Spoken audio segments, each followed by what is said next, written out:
You've probably never heard of Andrewsarchus, but this creature was basically the real-life monster roaming ancient Mongolia.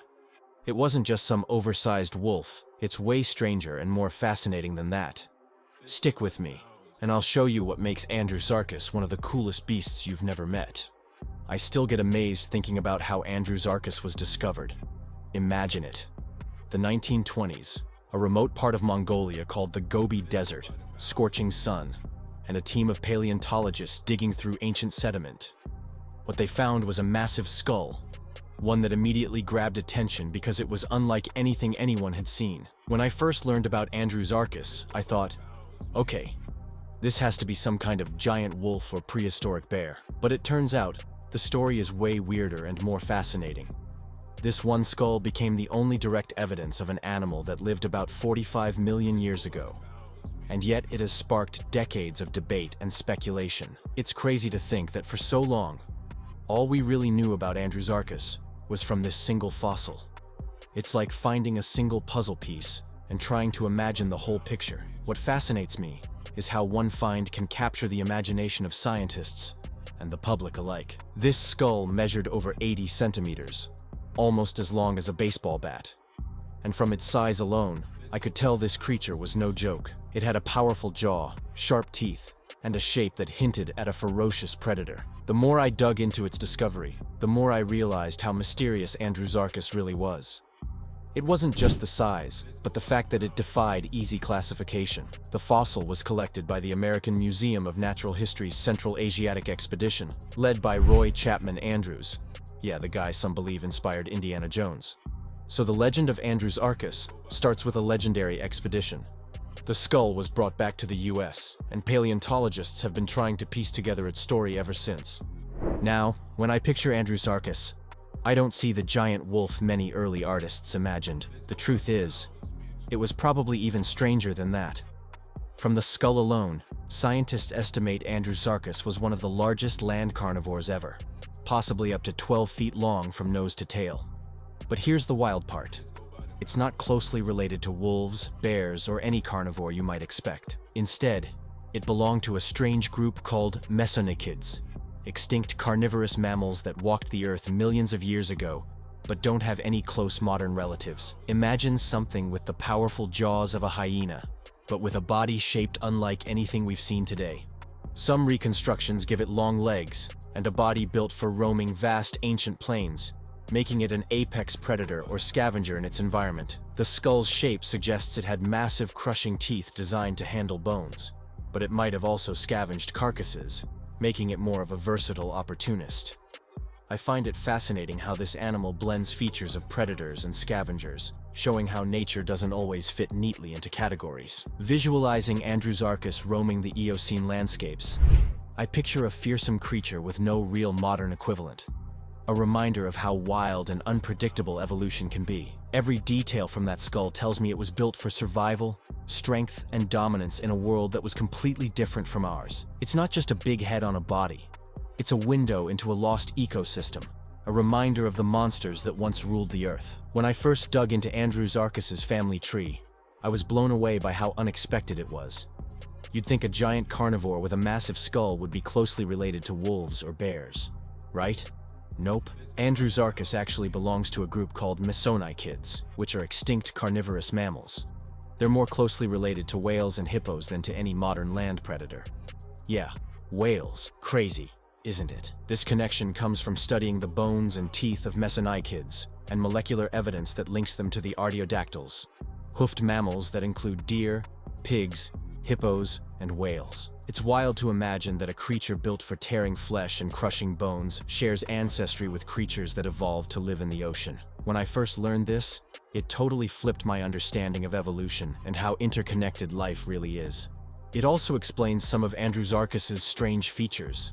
Its skull is huge and powerful, but its body likely wasn't built for chasing down prey at full sprint like a wolf or big cat. Instead, it probably used strength and scavenging skills to survive. That mix of traits makes it unique, something that can't be boxed into a neat category.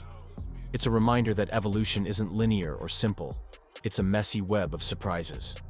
I really love this part because it completely challenges the way we usually think about monsters and predators. Andrewsarchus wasn't just some mindless brute or a one-dimensional hunter. It was a creature shaped by a world that was totally different from ours. Its relatives weren't just other land animals. They included creatures that swam in the oceans and others that grazed peacefully in ancient forests. That kind of family connection totally blows open the window on how diverse and surprising ancient life really was. It makes me pause and wonder, if a giant beast like Andrewsarchus could be linked to whales and hippos, what other hidden evolutionary relationships are still waiting to be discovered? It's a reminder that the natural world is full of mysteries, and the deeper we dig, the more incredible connections we find. Connections that challenge everything we think we know about life on Earth. One of the biggest questions I had when I first learned about Andrewsarchus was, what did this beast actually eat? Was it a ruthless hunter, a scavenger, or something in between? From what I've read, the answer isn't crystal clear, but the fossil clues offer some fascinating hints. The massive jaws and huge teeth tell me that Andrewsarchus could crush bones like they were twigs. That suggests it was either an apex predator that hunted large animals or a powerful scavenger that cleaned up whatever it could find. Some paleontologists lean towards the scavenger theory because its legs probably weren't built for chasing fast prey over long distances. But others argue that with its size and strength, it could have taken down slower or injured animals. What really interests me is how Andrewsarchus fits into its ecosystem. It lived during the Eocene, a time when forests and grasslands were expanding and many new mammals were evolving. It shared the landscape with early horses, primitive carnivores, and other strange creatures. I imagine Andrewsarchus as a dominant presence, a creature that could intimidate others simply by its size and jaw power. I also love how the creature's diet reflects a level of adaptability. It probably wasn't picky. Bones, meat, maybe even carrion. It likely took whatever it could to survive. That kind of flexibility is what helps species thrive over millions of years. For me, learning about Andrewsarchus's eating habits is a reminder that survival is about more than just strength. It's about being smart and versatile in a changing world. It makes me appreciate how complex ancient food chains were, and how much we still have to learn from fossils like this. When I think about Andrewsarchus, I also think about all the myths and wild ideas that have popped up over the years. Early on, people imagined it as a giant wolf-like monster, huge, ferocious, and wolfish in appearance. That image stuck around for decades, thanks in part to dramatic illustrations and media that loved painting it as a monstrous predator roaming prehistoric Mongolia. But honestly, that portrayal couldn't be further from the truth. I've always found it fascinating how much imagination fills the gaps when scientists only have limited fossils. In Andrewsarchus's case, since we only have the skull and some jaw fragments, artists and storytellers have been left to guess the rest of its body, and sometimes those guesses got way out there. It wasn't a wolf, it wasn't a bear, and it probably didn't look anything like the monstrous versions you might have seen online or in documentaries. This misconception reminds me of how pop culture can sometimes turn science into spectacle, trading accuracy for excitement. I get it. Giant monster wolves sell tickets. But the real Andrewsarchus is even cooler once you strip away the myths. It was a unique creature, one that doesn't have a perfect modern equivalent. That alone makes it fascinating. I love debunking these myths because it shows how science evolves. New discoveries, comparisons, and technologies change how we see extinct animals every year.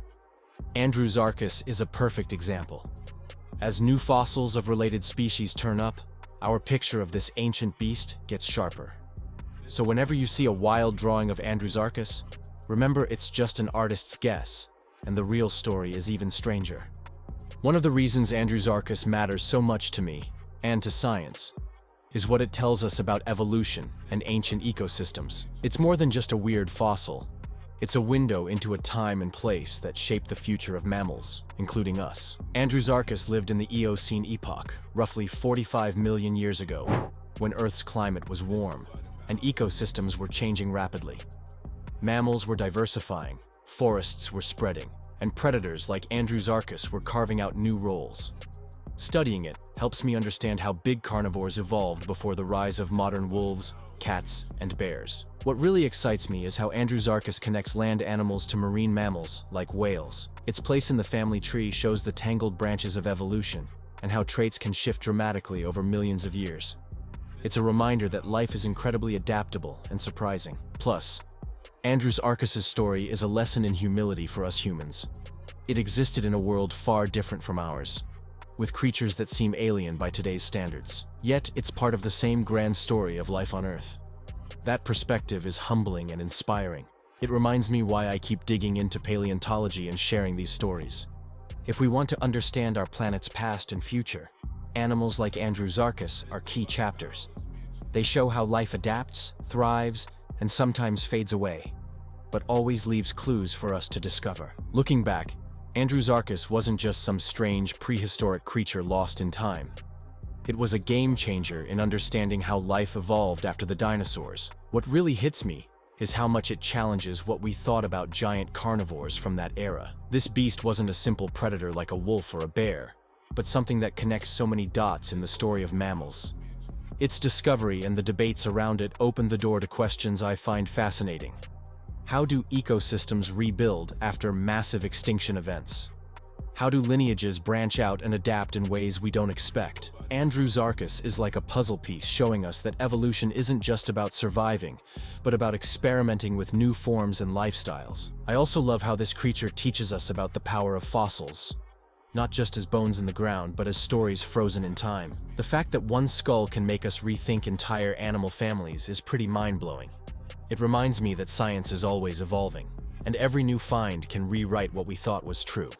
For me, Andrewsarchus embodies the mystery and wonder of paleontology, the thrill of uncovering secrets about life that no one alive today has ever seen. It's a reminder that the past is never really gone.